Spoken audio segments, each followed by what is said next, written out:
Hi, this is Carol Watson, and I am the Chief Thriver at Thrive.com. Welcome to another edition of Thrive Talk. We are very excited about the new year, and I hope you have buckled up and are ready for the ride. It's going to be very exciting 2015. We wanted to kick off the year talking to amazing entrepreneurs that have made the transition from corporate America, particularly in the advertising agency business, to have their own business. So we wanted to start off with a great executive inspiration in the digital space. Her name is Laura Mignott, and she is the co-founder and managing partner for Digital Flash. So welcome, Laura. Thanks for having me, Carol. Happy New Year. And Happy New Year to you too. Well, let's start off by talking about what your role is currently. Give our audience an idea of what you do. So I'm the co-founder and managing partner of Digital Flash. We're a boutique digital experience agency here in New York. And that means we create experiences like pop-up store retail locations, activations out of parking lots, social media campaigns, a little bit of everything in between for brands large and small. Awesome. So parking lots and social media campaigns. Yes. Sounds like a great combination. Oh, it's lots of fun. There's never a dull moment in our business. I will say that. I know you're amazingly successful in your business venture, and it's been a couple of years, but give us an idea of how you got to this role now, going from the agency side to having your own business. How did you make that transition? It was a very unique transition. I would say that it's a matter of learning a lot along the way and taking all your successes and challenges and using that as good fodder to help you grow as a business professional. I often say that if you want to have your own business, especially completely on your own, completely bootstrapped, working in an advertising agency is actually your best boot camp for it, because you get to see everything on the ground in terms of what's from a financial perspective, from a business perspective, hiring perspective. You learn all the successes, all the failures, and that gives you a lot of good knowledge and understanding so that when you're out there on your own, you're like, oh yeah, I remember when we were at that agency and you did that thing. Yes, and now it comes back and it's very helpful for me as now that I have my own business. So I would definitely say that, my career in advertising agency started about more than 8 years ago now. It was just yesterday. It was just yesterday, really yesterday. And I kind of worked my way up. After getting my MBA, I immediately went into advertising because I did not want to be an investment banker. So I started out working as a producer at a pharmaceutical advertising agency and a very small boutique shop, and learned a tremendous amount. And from there, I went on to some larger holding company agencies, and then ended up back at some smaller agencies along the way. And there's the definite turnover in advertising agency life, which, because it's a grind, it's busy, it takes a lot, and it's when you're young, it's totally lots of fun, and you're built for it. Then you can totally do that. You can drink a lot more. You can stay up later, and I got a chance to really understand what business is like because of those unique perspectives and those different types of jobs. Like every single agency, no matter what type of brand I was working on, whether it be a car brand, whether it be a pharmaceutical brand, whether it be a hair care brand, it really gave me the opportunity to see how marketing gets done very, very well, and what happens when marketing is done from a challenging perspective. And take those things as good fodder for when I was going to eventually break out and have my own company. Awesome. Sounds like a great, amazing journey. So many people talk about, love to have my own thing, and they're kind of challenged in their current situation. What were the things that were the trigger for you that made you take the leap? And what was the big push for you? Well, I think it was one of those things where it was just a matter of time. I think in my head, I've always thought I'd be an entrepreneur from when I was a little kid. And I knew that at some point in my career, I would probably break out on my own. But I think it comes down to, kind of luck, timing, and skill in terms of why I ended up starting and co-founding the business. Luck was I was lucky enough to find an amazing business partner to start the business with, because that's of paramount importance. How did you find her? And what's, sometimes Funny story, you should mention this. business partners can be challenging. So how did you know she was the right one for you? Oh, I had no idea. I was a total shot in the dark, complete shot in the dark. basically, my business partner Sarah and I met at a women's professional organization Called Advertising Women of New York. I highly recommend that you all, plug. if you are a woman who is in business, I would recommend that you get involved with that agency because it changed my life. Literally, it changed my life.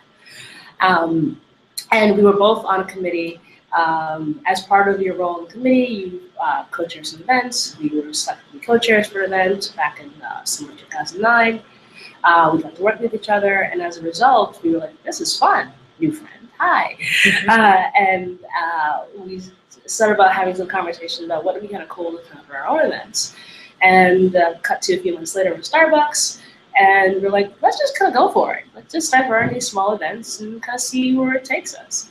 And we did. And a month later, we had our first event, and it was a packed house, and then a packed house, and we said, let's just kind of go for it. And so while we were both working our full-time jobs, we were running the agency at night and going out and networking, meeting variety of people. And so that was how we became business partners. It was, I recommend, especially for women, it's easier to have a business partner who you haven't been friends with for a longer period of time, because there's no drama, there's no baggage. Like, you know about that thing when I was younger? There is none for us. Now we're sort of ride or die buddies, but beforehand, we didn't have any history or baggage, so we could be as vicious to each other when necessary. And it's like, okay, cool, that was over. Yeah, let's narrow down some. Let's go for that one. Yeah, totally, doesn't matter. That's wonderful. And and we're very lucky to have that relationship, and that's developed over the last 5 years. And then timing, I think the best time to start a business is the beginning of economic crash, because only those that survive say that. Yes, but it also shows to the temerity of the people who are behind the company. So we started our business in essentially December 2009. When, if we all remember that period, it was not the best. And we decided to just kind of go for it. And because of that, we also were much more flexible in the people that we can meet, because folks who were super senior level executives, senior interns, were also more open and honest about what their needs were, because everything was changing. Social media was just blowing up, and no one kind of knew what was happening with all those things. And so they wanted to hear from a variety of sources, and if you actually could speak intelligently about the platforms and could say, this makes good sense because X, Y, and Z, they were much more receptive to it. So it was that kind of good timing on our part because of when we started the business. And the relationships that we built that first 90 days of our business were what catapulted us to actually have an agency where we are today. That's wonderful. Because that's our first big batch of clients came out of that grouping, and all those clients are now very good friends of ours who refer us over and over and over again. And then just luck. I think, we luckily ended up meeting a lot of interesting people just by stumbling into some events, by accident. And I think, when those things happen, it's a happy accident. And I also think that from a business perspective, when you're looking to start your own business, you've got to really want to start your own business, because it's wonderful when it's great, but when it's not great, how do you respond? And if that's something whereby, when the chips get down, you have this feeling in your chest where you're going to pass out, or does that feeling go, all right, cool, I'm going to make this work.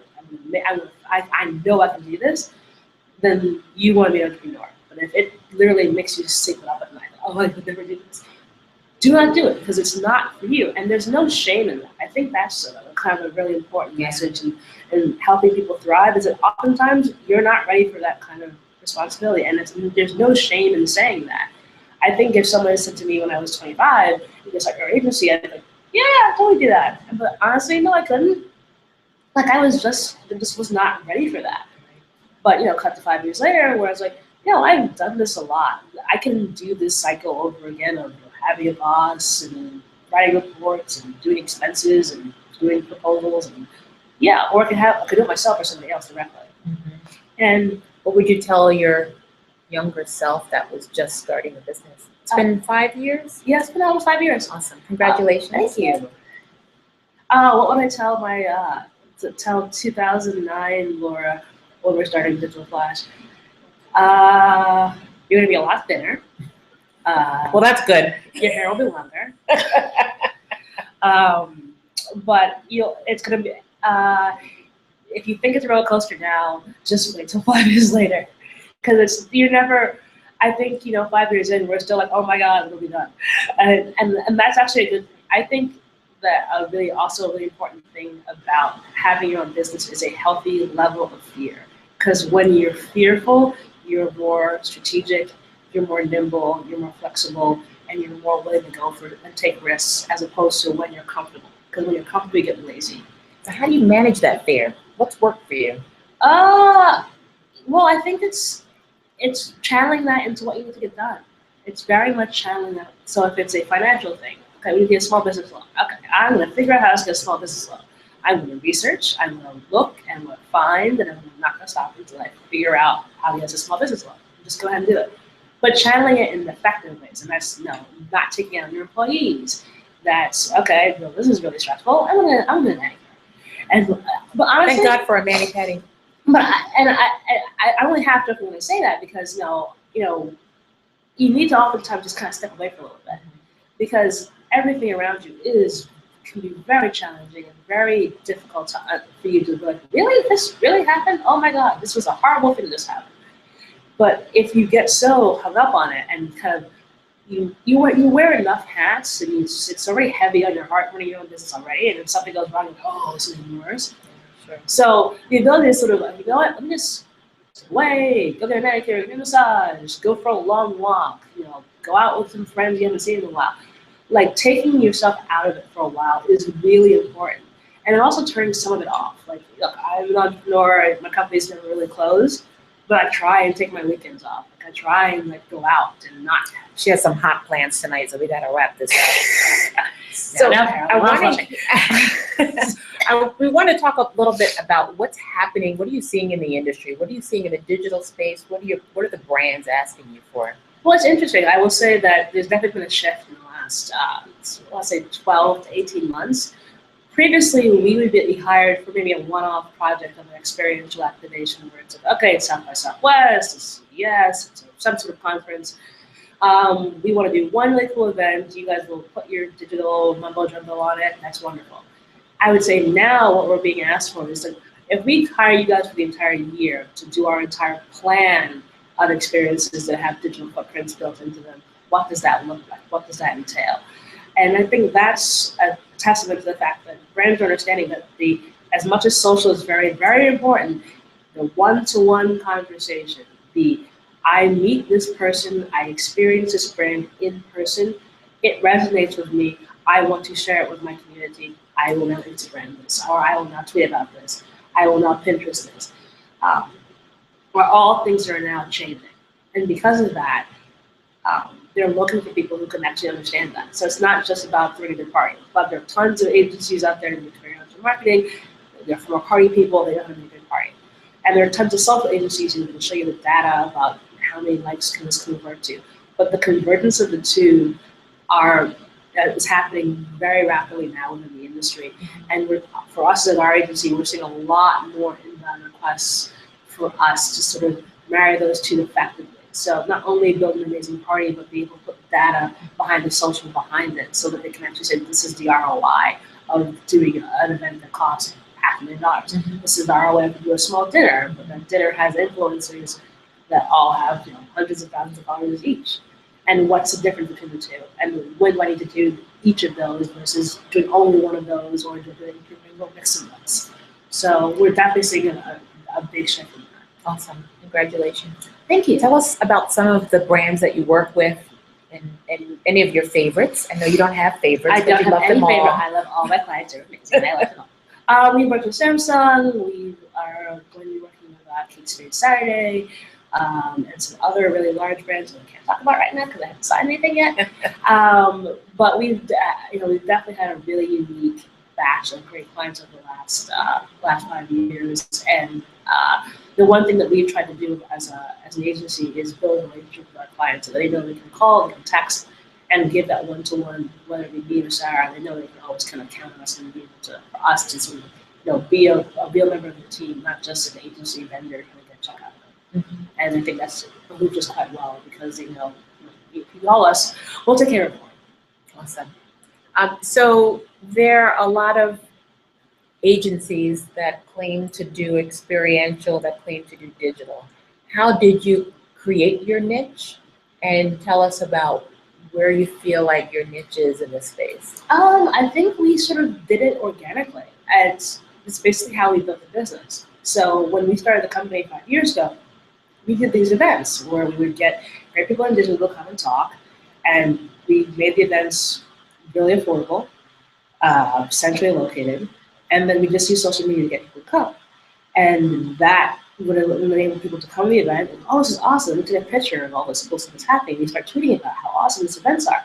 And that would lead to the next one, we do an event, bigger crowd, more people, and we started getting our sort of digital flash event fans. We would keep coming back and over and over and over and over again. And that, we didn't call it that back then, was essentially just taking experiences, putting a digital footprint behind them, and then showing how you sort of can build a community out of them.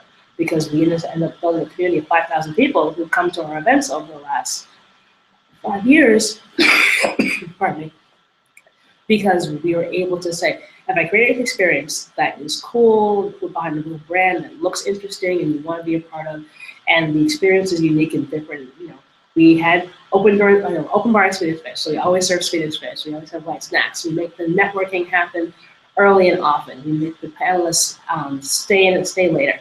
We made the audience ask questions as the event was going on. So we just switched up the experience so that it would be more friendly to people who were actually there. And because of that, that resonated with people. And in turn, that's what we now do for our clients. So we've been doing this since the day that we started our business. And I don't think anyone has had been able to grow up in this industry that we had in terms of using social intelligently along with creating experiences so that people feel comfortable and marrying those two together as effectively as we have. Mm-hmm. So South by Southwest, for those of you that don't know, you can take them through it, but I know you're a big proponent for a number of years and a big champion of the value for brands activating there. And you wrote a recent piece that we have on Thrive that you all can and take a look at that shares how a brand should be activating and how they can take advantage of South by Southwest. Tell us a little bit, give us a little snippet of what your thoughts are and what you're excited about looking forward to 2015 in South by Southwest. Yeah. So South by Southwest is a ton of fun. I love it, and it also is the bane of my existence because we get to do a lot of really cool and interesting projects, but it then sucks up January, February, and March of all of our time. And then we come back, like, I don't want to go on vacation, and then we end up having something right after that. I would say South by Southwest basically is about 30 or 40,000 people who come down to Austin for about a week. And it enables people to have talks, sort of mini conferences, networking events, parties, and it's just mass networking. So if you want to call it like nerd summer camp, that's probably a good idea. That's probably a good way. Nerd summer camp, revenge of the nerds. And you've got everyone from brands, agencies, startups, founders, VCs, you name it, they're down there. And when we're talking about the piece we wrote about the brands, is that we've seen a lot of great companies do some tremendously successful things, and we've seen some brands do some really bad fails. And so that's what we thought it would be a good idea for us to say, hey, listen, we've done this, big and small down there. Look, we've done things in the power plant, we've done things in a parking lot, we've got a restaurant, and then we've done parties and small dinners. And our thing is that we want to kind of share our best practices. So if you're a brand, should you go? Yes, you should go. You spend $1 million when you're there? No, you don't have to, unless you want to. But if you're going to spend $1 million, one, hire us or someone comparable, because there's a very easy way for you to lose $1 million by not playing the game right and not seeing the forest for the trees. Oh, I have to spend a lot of money to be really effective. And oftentimes, people who are down there are highly sophisticated, so they're going to see right through the game that you're trying to play. And figuring out, most importantly, what are your goals? Are you trying to sell more product? Are you trying to build brand awareness? And whatever that strategy is, you have to kind of stick with it.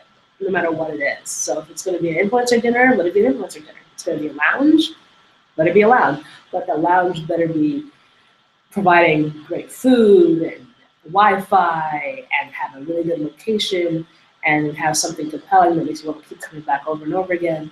And if you do those things, you have a successful activation. And then also from a brand perspective, how is the company that you're going to hire measuring their success? And as I said earlier, we talk about the ROI of what an event has to actually be, and that's something that you should be asking your potential vendors. Can you tell me how this is actually going to be measurable, so that I take this back to my bosses in a nice deck?